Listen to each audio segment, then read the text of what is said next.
I'm sitting here looking at this and going through the comments section, and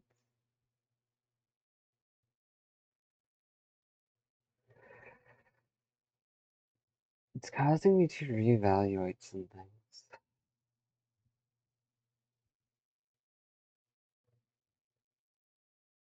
Should the desperation to fix yourself with the situation being unable to function enough to do so?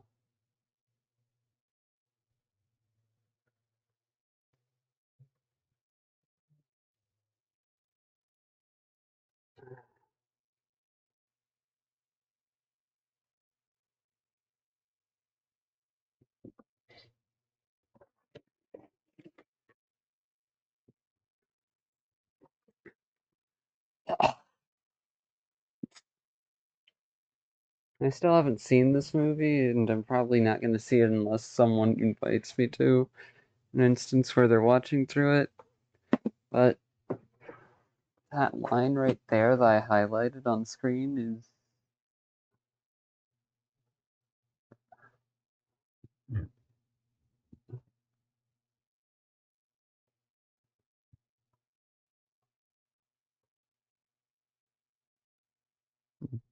something that wants to bring you up and just goes about it the wrong way.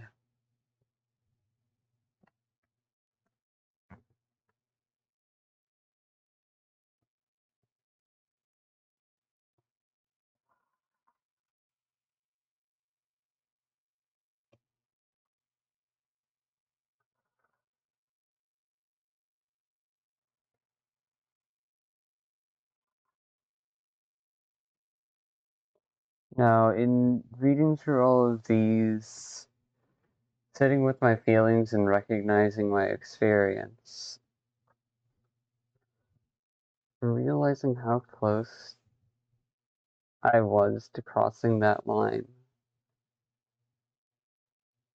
without intending or wanting to. And that's scary.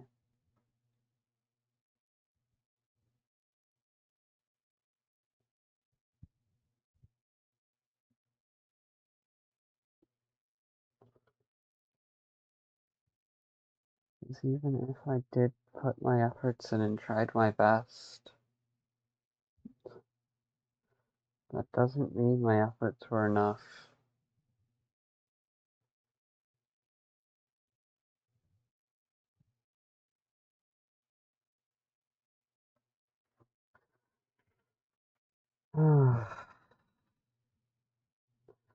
And this is the emotional cycle I've been going through ever since everything happened 2 years ago. There's moments of calm where I feel okay, moments of frustration and indignity where it's like, I never intended for that to happen, and I tried my best. And then there's moments where I sit down and I just feel anguished over the stress I put someone I cared about through.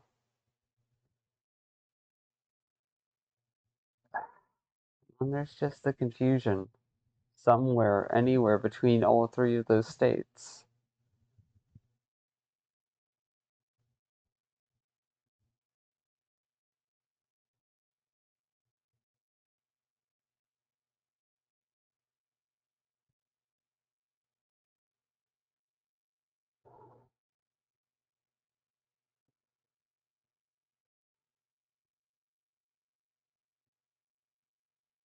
Because it wasn't with conscious effort that I was lashing out or seeking to put the other person down, but it was an unconscious response that had an impact on them.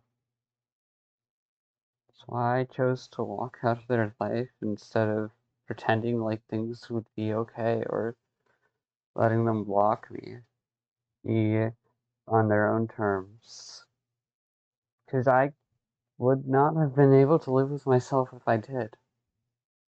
Simple as. Even if I'm being entirely honest, even if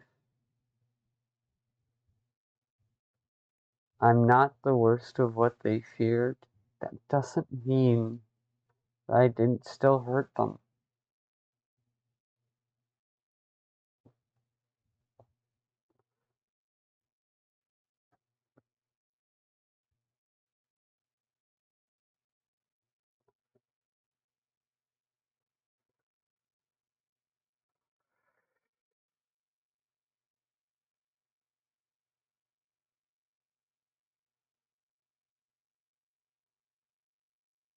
And because I panicked over my own and Trace's feelings, I'd act I acted in ways that I usually keep repressed, keep locked away and fucking pushed off to the side so that way they don't interfere in areas where they don't belong.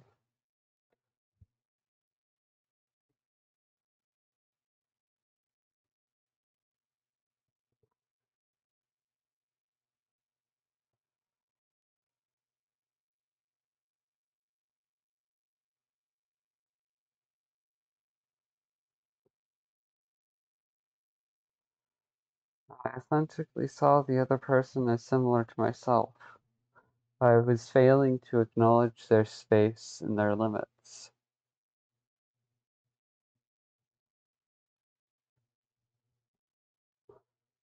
I was trying my best to,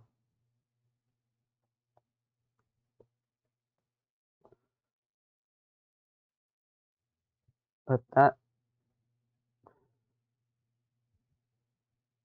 no, that just sounds like an excuse. No, no. Sit with the discomfort. Allow yourself to feel it.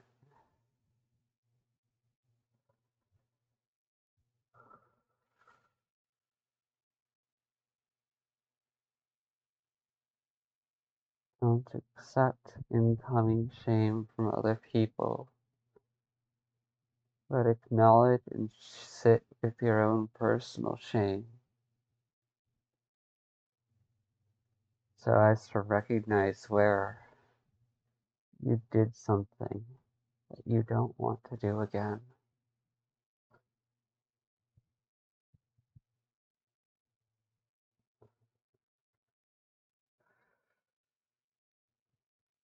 If being indignant is propelling yourself up to the surface to grab a gasp of air, then sitting with the feeling is letting yourself sink back down to sit amongst the pressure until it starts fading. You repeat that over and over and over again, either until the pressure is gone or you're no longer scared of that pressure instilling the same reaction as it once did.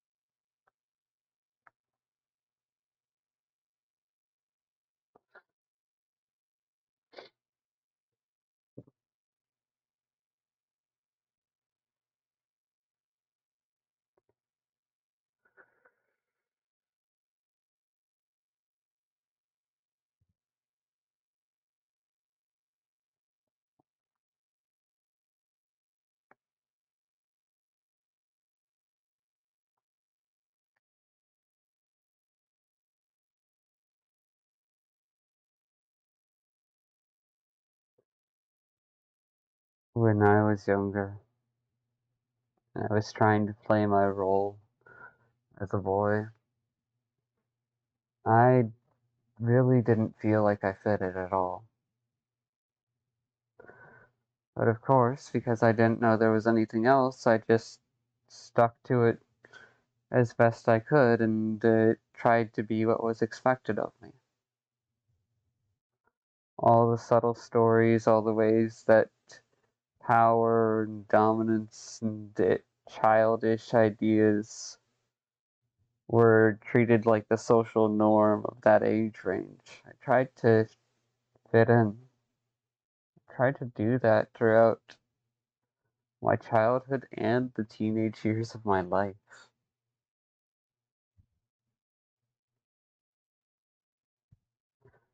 And I've been working on unlearning that ever since.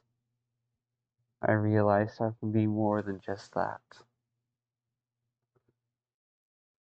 I never felt confident enough to socialize, so I usually just kept to myself. Even in high school, I barely had any kind of social life. I was just hanging out with like people I thought were safe enough to try and learn basic social things from.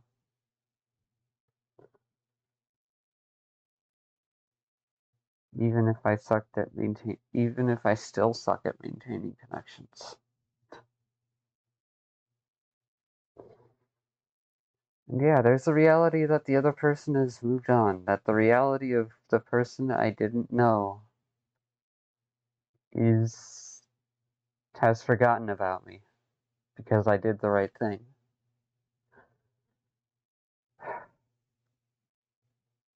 And though that may hurt, I'd rather sit with that pain.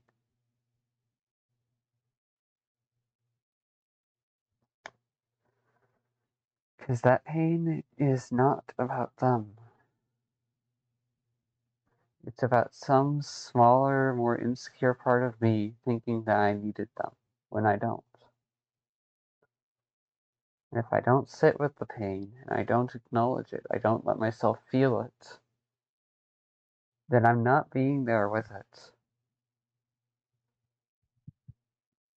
Not letting it know that it matters, even if I also don't choose to go along that route of action.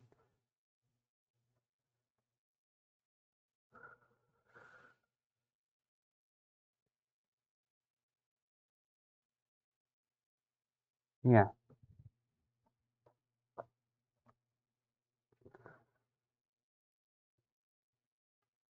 I lied to the dense dork's face when I said I was fine. Lied to their face when I gave them neutral answers.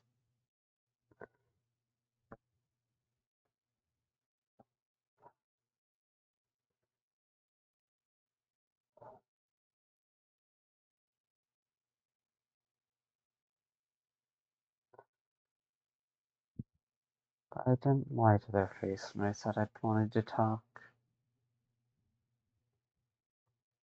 I wanted to just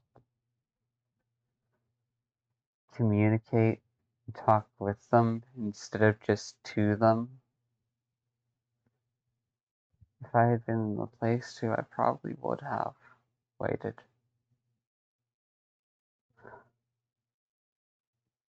I probably would have been a better friend.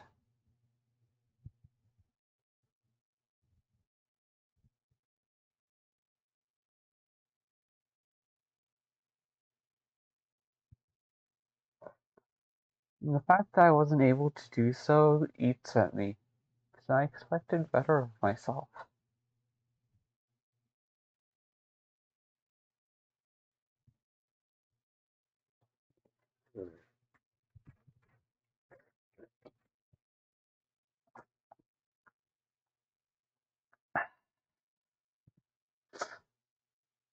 I guess that's what happens when your sense of self and your boundary of self breaks from the inside out.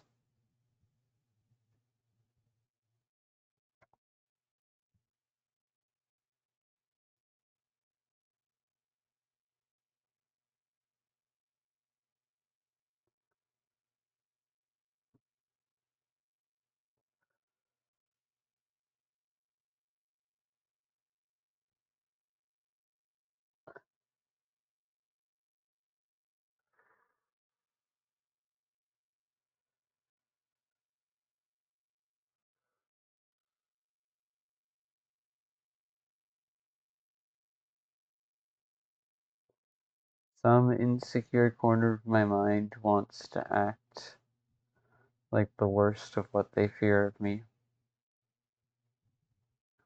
but the rest of me doesn't.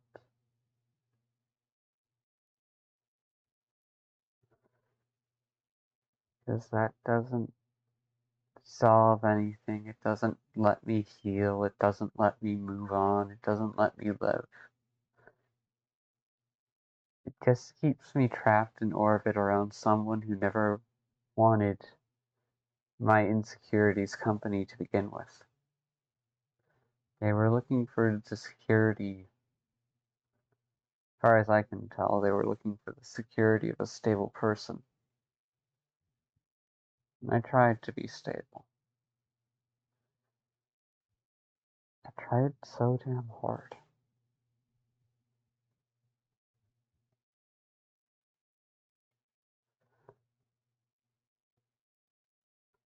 I made a lot of fucking painful calls.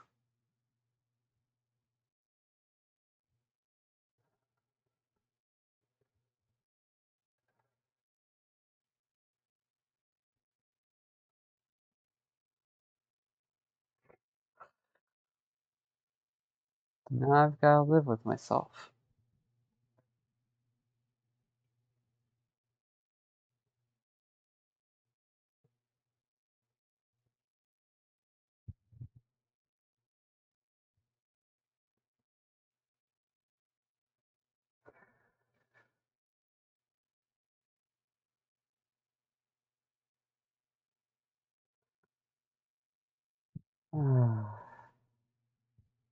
And there still is this deep fear of being judged, of being ostracized and used as a scapegoat and example for other people. But here's the thing. I don't want to be a scapegoat. I don't want to set an example that just brings more shame and toxic shame into the world. We have enough of that around already. Do you look at things? Have you looked beyond your own 2 feet yet? Or is it that hard to hold your head up? Because the world seems so overwhelming that you'd rather keep it down.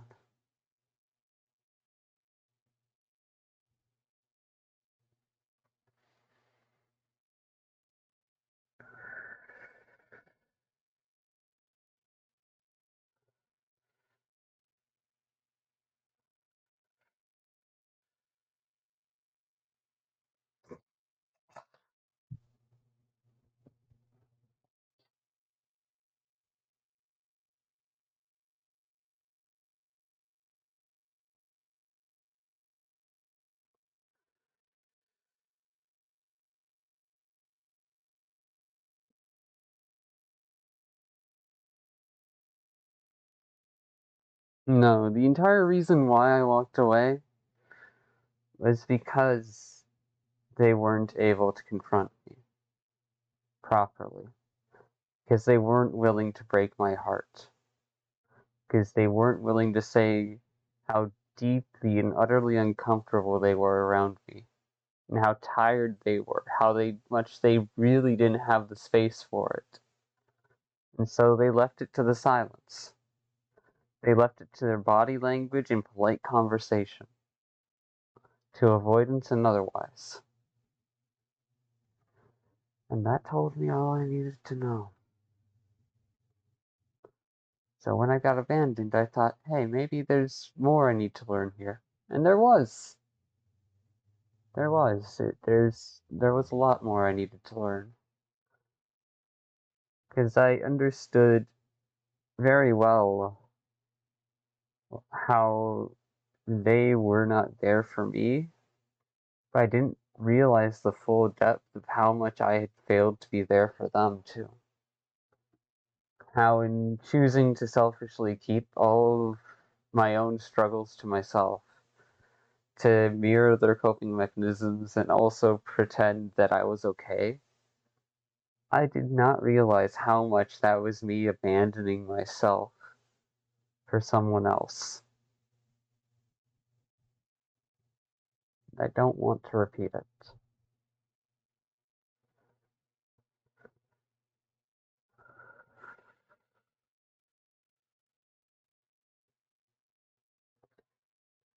I'm not a healthy person, and that's okay. At least say I am a survivor of my own bullshit, of other people's bullshit, and of the toxic dynamics that the world tried to instill in me silently and quietly, with things unspoken but shown through action.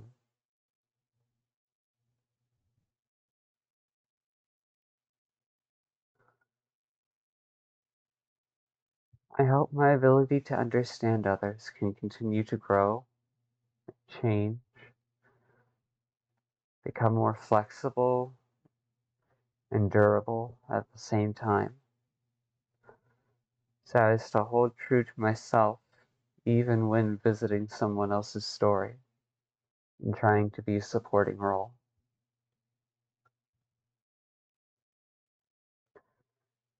Because the one thing you can never do, you can take many things when you're visiting someone else's story, but the lead role is never one of them. Please and thank you. That sounds like fucking dumbassery to the nth degree, where it borders on neglect and negligence.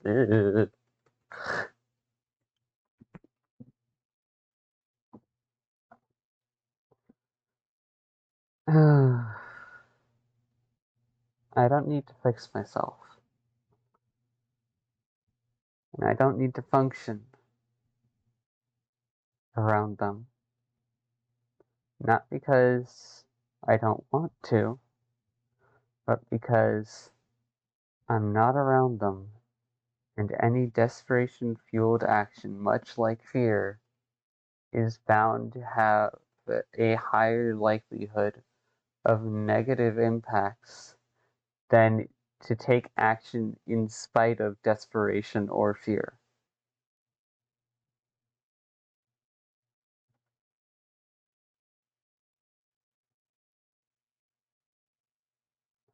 Worry, paranoia, desperation.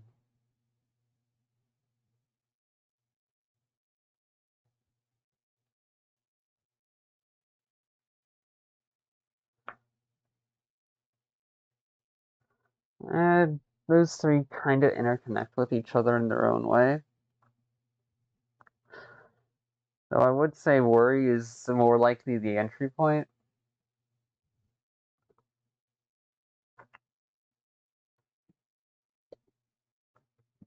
Hmm.